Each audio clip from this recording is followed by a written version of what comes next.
Vamos para a nossa segunda e terceira aula de governança e sistemas de governança? Então assiste até o final para poder acompanhar tudo.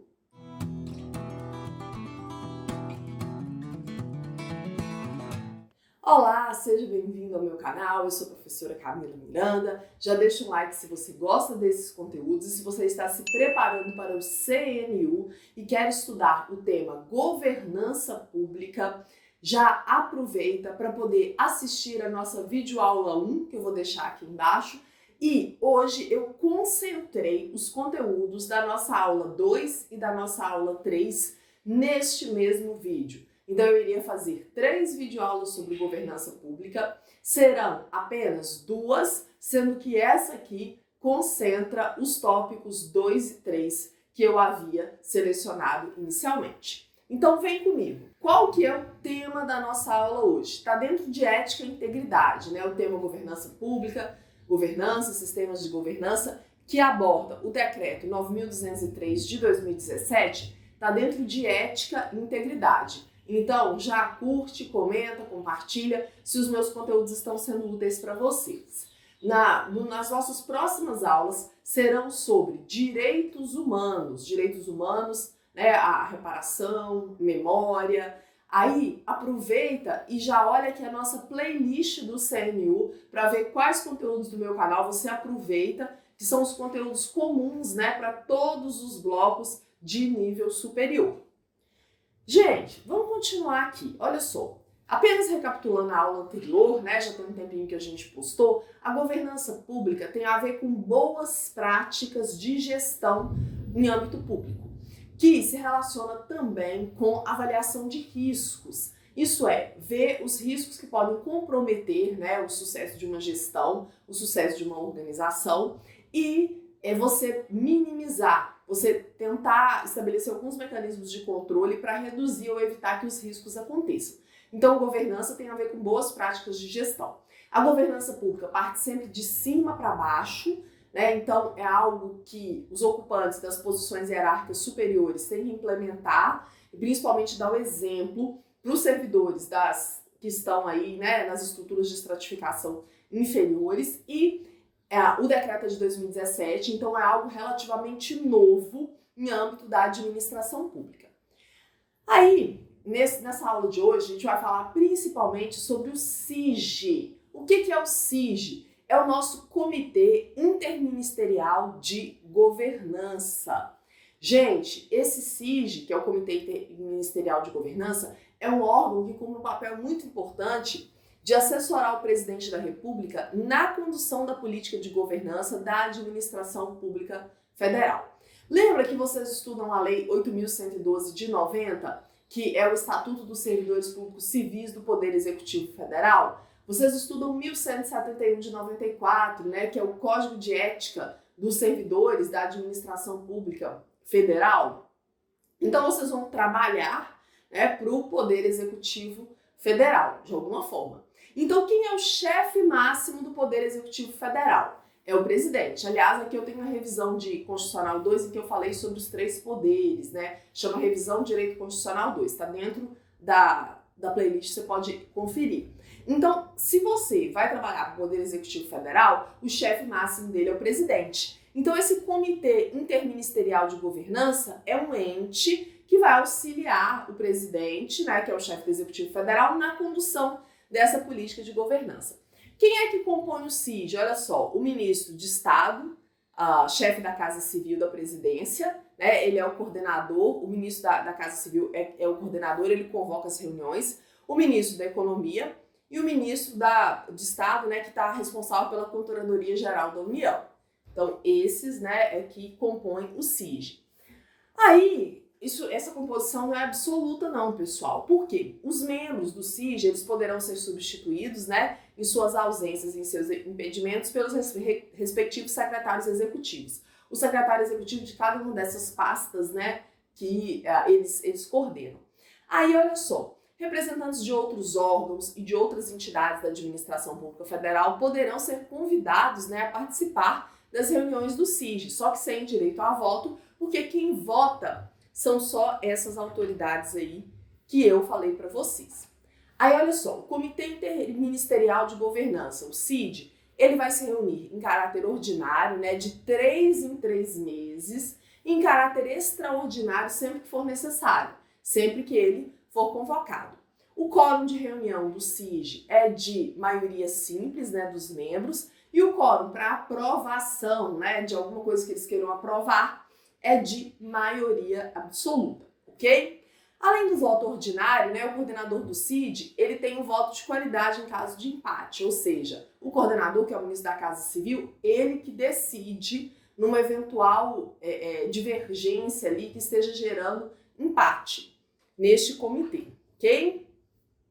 Aí, quais que são as competências do CID, que é esse Comitê Interministerial de Governança? Ó, primeira coisa que ele vai fazer, ele vai propor medidas, mecanismos e práticas organizacionais para atender aos princípios e diretrizes de governança pública estabelecidos neste decreto. Então, para cumprir com o que foi estabelecido neste decreto, o CID propõe medidas. Se você não lembra quais são esses princípios e diretrizes, assiste a nossa aula 1.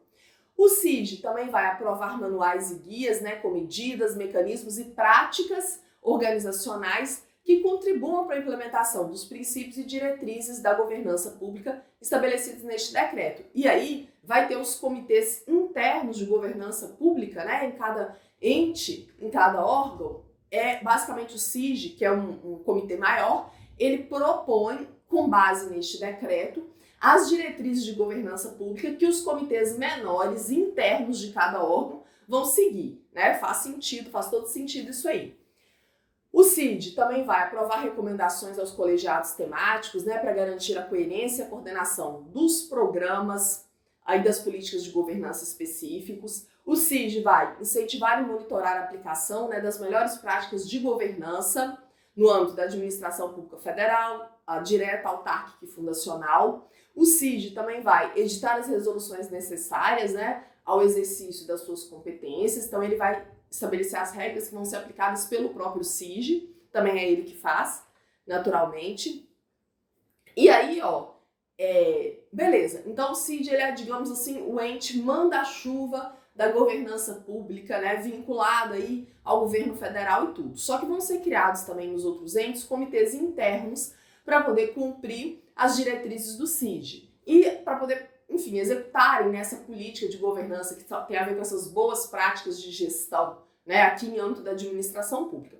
Então, ó, compete aos órgãos e às entidades integrantes da administração pública federal, né, direta, autárquica e fundacional. Então, administração pública federal, direta, autarquias e fundações. Então, por exemplo, o INSS, né, entraria nisso aí. Eu sempre dou o exemplo do INSS, porque ele é uma autarquia, eu sei que muitos de vocês querem, né, é um concurso que muitos de vocês almejam também. Então, executar a política de governança pública, né, de maneira a incorporar os princípios e diretrizes que nós já vimos e as recomendações oriundas, né, do CID. Encaminhar ao CID propostas que estão relacionadas à competência, né, prevista no artigo 9 lá, com justificativa de preposição e da minuta de resolução, são propostas relacionadas a boas práticas de governança pública, como eu falei para vocês.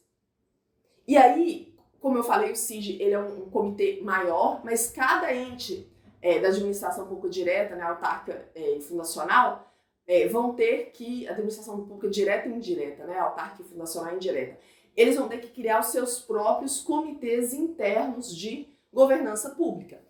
E aí o Comitê Interno de Governança, ele vai auxiliar a alta administração na hora de cumprir com essas diretrizes de governança pública, né? Então, na manutenção de processos, estruturas e mecanismos adequados à incorporação dos princípios e diretrizes previstos neste decreto, os comitês internos, né, de cada ente vão incentivar e promover iniciativas que busquem implementar o acompanhamento dos resultados, né, no órgão ou na entidade, promovendo soluções, né, para melhoria do desempenho ou que adote instrumentos para aprimoramento do processo decisório. Então, eles vão cumprir e oferecer sugestões de melhorias, né, em âmbito da governança pública. Os comitês internos de governança também vão promover e acompanhar a implementação das medidas, mecanismos e práticas definidos pelo CID, né, em seus manuais e resoluções. Então, eles vão ter que cumprir com Porque cada comitê interno ele vai fazer o seu próprio manual e a sua própria resolução, mas sempre observando o que o ente maior, que é o CIG, diz sobre as boas práticas em governança pública. O comitê interno vai elaborar manifestação técnica, né, relacionada aos temas de sua competência. E aí, nós já estamos indo para a reta final da nossa aula, né? Estamos na segunda metade. A alta administração das organizações, né, dos entes que compõem a administração pública federal direta, né, mais as autarquias e fundações, deverão estabelecer, manter, monitorar e aprimorar um sistema de gestão de riscos e controle interno. É o que eu falei. A gente não pode ter erros, acontecem o tempo inteiro. Mas existe uma preocupação de não deixar que esses erros comprometam a estrutura, as boas práticas de governança pública do ente. Então é necessário de criar formas de minimizar esses riscos, né? Então tem que ser implementado, né, um sistema de gestão de riscos. Implementação e aplicação de forma sistemática, estruturada, oportuna e documentada, né, sempre subordinada ao interesse público. A integração da gestão de riscos tem que ser feita, o sistema de gestão de riscos para minimizar erros e problemas, ele tem que ser feito de forma integrada com o processo de planejamento estratégico, né, e os seus desdobramentos. Por quê?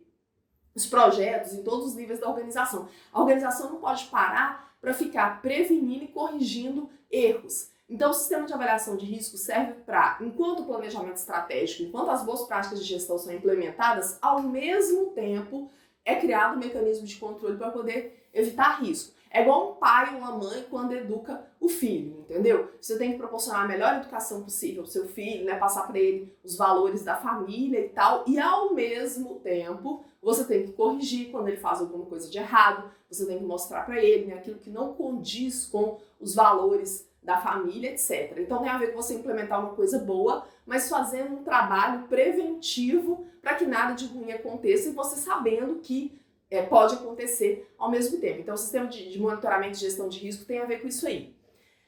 O estabelecimento de um controle interno vai ser proporcional ao risco, né, de maneira a considerar suas causas, fontes, consequências e impactos, observada a relação custo-benefício. Por quê? Quando a gente fala em administração pública federal direta, autarquias e fundações, tem muitas organizações diferentes que compõem essa estrutura. Algumas estão mais suscetíveis a riscos e esses riscos trazem consequências piores para a administração pública do que outras. Então, assim, cada instituição vai adotar um sistema de gestão de risco que seja mais compatível com aquela atividade que ela exerce. E aí, essa gestão de riscos ela vai promover alguns resultados, aqui os erros, os problemas que ocorrem são na fase tal relacionada a isso, né? Eles vão fazer tipo um relatório. Então, a utilização dos resultados da gestão de riscos para apoio à melhoria contínua do desempenho, né, e dos processos de gerenciamento.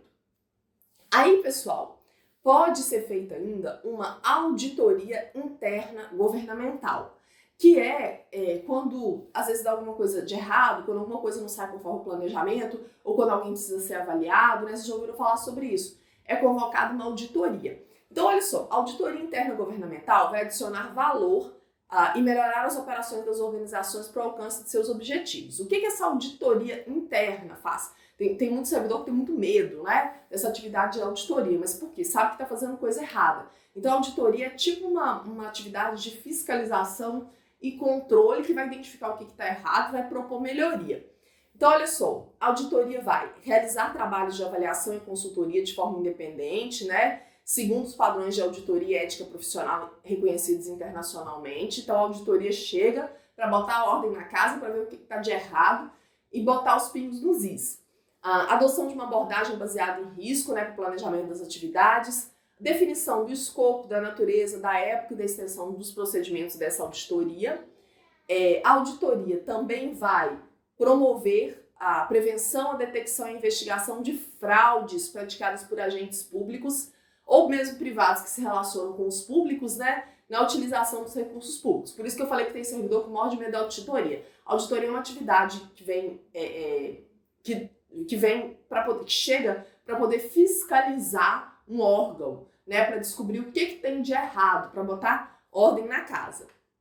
E aí, continuando, né, já para poder a gente finalizar. Os órgãos e entidades da administração direta, autárquica e fundacional vão instituir um programa de integridade, falei na aula 1 o que é integridade, né? Com o objetivo de promover a adoção de medidas e ações institucionais que são destinadas à prevenção, detecção, punição e à remediação de fraudes e atos de corrupção.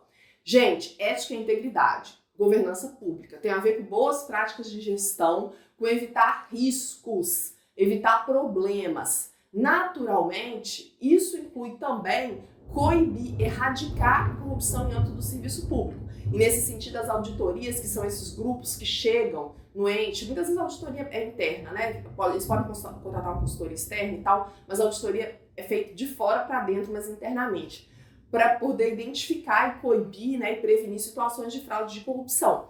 Então, o que os órgãos vão fazer? Toda vez que tiver auditoria, toda vez que for feito um programa de integridade visando minimizar esses aspectos antiéticos, né, de corrupção, tem que ter comprometimento e apoio da alta administração, tem que ter existência de uma unidade que vai ser responsável por implementar no órgão ou na entidade, para implementar o quê, professora? Implementar medidas e ações institucionais destinadas, né, a prevenir a corrupção no serviço público. Tem que ter um ente responsável também, os entes têm que se comprometerem, né, analisar, avaliar e fazer a gestão dos riscos associados ao tema integridade, ou seja, dos riscos que podem vir, dos problemas que podem vir a ferir a ética na prática, e é necessário que isso esteja sempre sendo avaliado e reavaliado, né? Então é necessário um monitoramento contínuo dos atributos do programa de integridade. Se essa aula foi útil para você, curte, comenta, compartilha e continua me acompanhando aqui, porque em breve nós temos as de direitos humanos. Um grande abraço e até mais!